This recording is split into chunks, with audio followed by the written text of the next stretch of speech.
Kwanza nichukua nafasi hii kutoa pole nyingi kwa familia ya Mheshimiwa hayati Jenista Mhagama kwa msiba huu ambao tumeupokea siku ya leo asubuhi, lakini nitoe pole kwa Mheshimiwa Rais wa Jamhuri ya Muungano wa Tanzania pamoja na Bunge la Jamhuri ya Muungano wa Tanzania.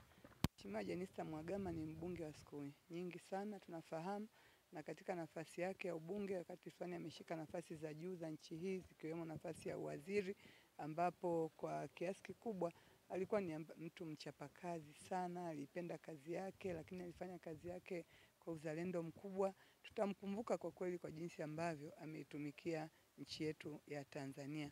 Sisi mkoa wa Dodoma tunamshukuru kwa sababu pia katika mkoa wa Dodoma akiwa katika wizara mbalimbali amekuwa akiratibu mambo ambayo yanaugusa mkoa wa Dodoma moja kwa moja, akiwa ofisi ya Waziri Mkuu, Sera, Bunge na Uratibu. Yeye kupitia wizara yake ndiye ambaye alikuwa anaratibu uendelezaji wa makao makuu kupitia wizara ile. Kwa hiyo iko sehemu ya jiji la Dodoma tunavyoliona ilitokana na wizara aliyokuwa anaisimamia na usimamizi wake wa kini. Kwa hiyo tunaona katika kipindi alichokaa bado makao makuu iliendelea kukua kwa kasi, mji wa serikali uliendelea kujengwa, taasisi ziliendelea kujengwa, yote hayo kutokana na msukumo aliyoutoa wakati akiwa kwenye wizara hiyo. Lakini pia kwenye wizara ya afya nakumbuka nimekutana naye kwenye matukio mawili matatu ambayo specifically yalihusu mkoa wa Dodoma.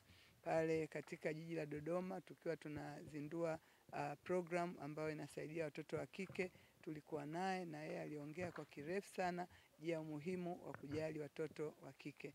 Mheshimiwa Jenista kwa kweli alikuwa anaipenda kazi yake, anaipenda nchi ya Tanzania, na kifo hiki sisi kama mkoa wa Dodoma kimetustua.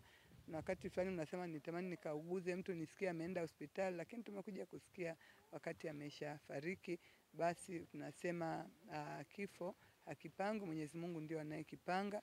Tumuombe tu Mungu apumzishe kwa amani katika maisha ambayo ameyaendea sasa.